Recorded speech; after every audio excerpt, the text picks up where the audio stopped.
BCom first year के students के लिए व्यावसायिक सांख्यिकी पेपर के अंतर्गत बिजनेस स्टैटिस्टिक्स में यूनिट नंबर 3 में आज हम टॉपिक इस वीडियो में डिस्कस करेंगे meaning and definition of correlation, अर्थ एवं परिभाषा सह संबंध की। मैं doctor Sneha Babel, assistant professor accountancy and business statistics, government Meera girls college Udaipur.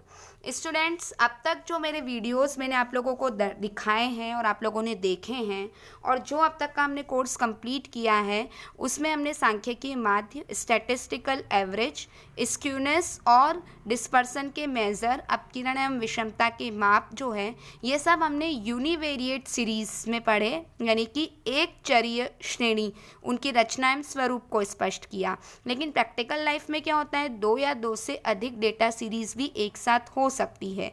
तो जब 2 या 2 से अधिक डेटा सीरीज होती है तो उसे हम यूनिवेरिएट सीरीज नहीं कहते हैं, उन्हें बाईवेरिएट डिस्ट्रीब्यूशन, द्विचर वितरण कहते हैं। ऐसी समंक मालाओं में यह प्रायः देखने को मिलता है कि दोनों सीरीज परस्पर एक दूसरे से संबंध होती हैं, अर्थात एक श्रेणी में होने वाले परिवर्तनों के प्रभाव से दूसरी श्रेणी में भी परिवर्तन होते हैं। जैसे किसी वस्तु की मांग बढ़ने पर उसका मूल्य भी बढ़ जाना, बच्चों की आयु बढ़ने के साथ साथ वजन या ऊंचाई का बढ़ना, किसी वस्तु के मूल्य बढ़ने के साथ मांग घटना आदि दी हुई 2 समंक श्रेणियों के बीच कॉजेस एंड इफेक्ट रिलेशनशिप, कारण एवं परिणाम संबंध के माप को हम क्या कहते हैं, सह संबंध कहा जाता है, कोरिलेशन कहा जाता है।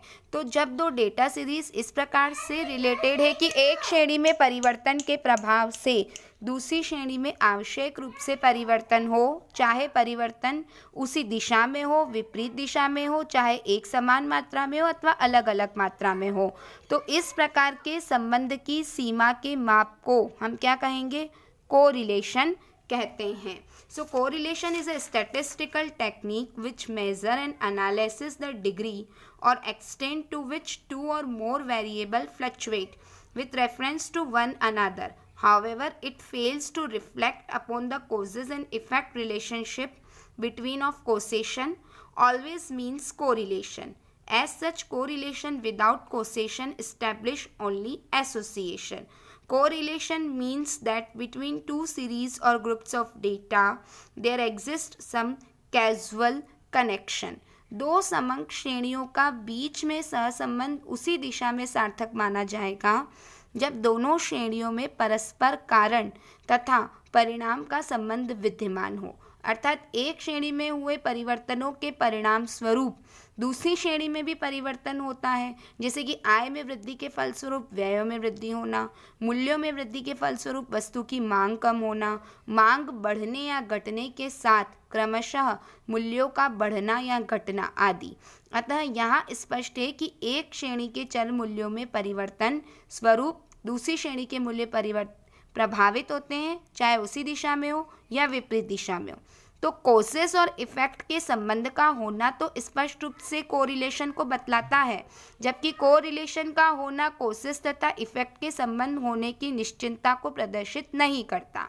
तो यह संबंध सहसंबंध भ्रामक और निरर्थक भी हो सकता है, बल्कि इस भ्रामक या निरर्थक सहसंबंध से बचने के लिए ही कॉजेस और इफेक्ट की जानकारी जो है वह होना आवश्यक है। जब हम टाइप्स ऑफ कोरिलेशन की बात करते हैं, सबसे पहला परिवर्तनों की दिशा के आधार पर on the basis of direction of changes, तो यह धनात्मक भी हो सकता है और ऋणात्मक भी।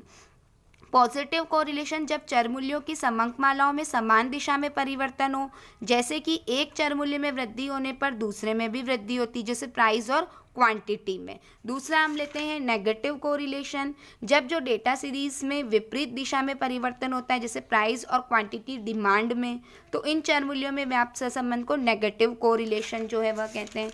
सेकेंड है परिवर्तनों के अनुपातों के आधार पर on the basis of rate of changes, जिसमें लीनियर कोरिलेशन, जब एक श्रेणी के चर मूल्यों में आने वाले परिवर्तनों के प्रत्युत्तर में उससे संबंधित दूसरी श्रेणी के चर मूल्यों में एक निश्चित दर से परिवर्तन आते हैं, तो यह लीनियर कोरिलेशन रेखीय संबंध होता है।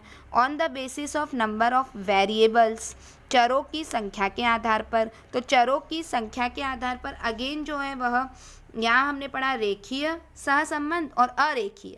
नॉन लीनियर क्या होता है? जब किसी समंकमाला के चर मूल्यों में आने वाले परिवर्तनों के प्रत्युत्तर में उससे संबंधित दूसरी श्रेणी के चर मूल्यों में गैर आनुपातिक अथवा परिवर्तनशील दर से परिवर्तन आता है, तो चर मूल्यों के बीच व्याप्त इस तरह के रिलेशन की स्थिति को वक्र रेखीय या अरेखीय नॉन लीनियर कोरिलेशन कहते हैं। अब चरों की संख्या के आधार पर on the basis of number of variables simple correlation, multiple correlation और पार्शियल कोरिलेशन। सिंपल यानी कि सरल सहसंबंध, मल्टीपल बहुगुणी सहसंबंध, और फिर हम बात करते हैं आंशिक जो है वह सहसंबंध की। Student, degree of coefficient of correlation जिसका सिंबल होता है small R, most important wording है, आप नोट डाउन करो। कोफिशिएंट ऑफ कोरिलेशन को स्मॉल आर बोलते हैं और इसकी वैल्यू हमेशा -1 से +1 के बीच में होगी। 0 हो सकती है पर कभी भी -1 से तो ऊपर नहीं और +1 से भी ऊपर नहीं। -1 से तो बिलो नहीं जाएगी, +1 से अबाव नहीं जाएगी। सहसंबंध की उपयुक्त सभी स्थितियों में सहसंबंध की डिग्री का अध्ययन किया जाता है। कोफिशिएंट ऑफ कोरिलेशन को आर संकेताक्षर द्वारा व्यक्त करते हैं और यह किसी भी दशा में +1 से अधिक नहीं होगा। 0 से +1 या 0 से -1 के बीच में होता है। जब एग्जैक्ट +1 तो positive perfect positive correlation, exact -1 perfect negative correlation. जब हमारा R जो है वह 0 आता है तो हम बोलते हैं there is negative correlation. If R is 0, there is no correlation between these two variable. तो स्टूडेंट ये एक टेबल के माध्यम से यहाँ शो हो रहा है। Karl Pearson coefficient of correlation का हम टॉपिक लेंगे जिसमें पॉजिटिव नेगेटिव, जब 0 है lack of correlation, perfect correlation है, 0.75 से 1 के बीच हाई कोरिलेशन, 0.25 से 0.75 मॉडरेट कोरिलेशन, 0.25 से 0 के बीच में तो हम बोलेंगे लो कोरिलेशन। स्टूडेंट, जब हम कहते हैं कि भाई अब कोरिलेशन निर्धारण की क्या विधियां होगी, सहसंबंध निर्धारण की क्या विधियां होगी, तो ये अब आप नोट डाउन करो क्योंकि यहाँ से अब हमारा प्रैक्टिकल पोर्शन शुरू होता है और अब हम एक एक विधियों को लेंगे और उनको एक्सप्लेन करेंगे। सबसे पहले है रेखा चित्रीय विधियाँ। रेखा चित्रीय विधियाँ जिसे हम बोलते हैं ग्राफिक मेथड, इसमें दो हैं, स्कैटर डायग्राम मेथड और ग्राफिक मेथड, विक्षेप चित्र विधि और रेखा चित्र विधि। फिर हमारा आता है गणितीय विधियाँ, मैथमेटिकल मेथड्स। तो गणितीय विधियाँ जो आपके प्रैक्टिकल क्वेश्चंस आते हैं वो मोस्ट इंपॉर्टेंट है Karl Pearson coefficient of correlation, Karl Pearson की सहसंबंध गुणांक रीति। सेकंड है स्पेरिमेंट कोटि अंतर रीति, स्पेरिमेंट रैंक डिफरेंस मेथड।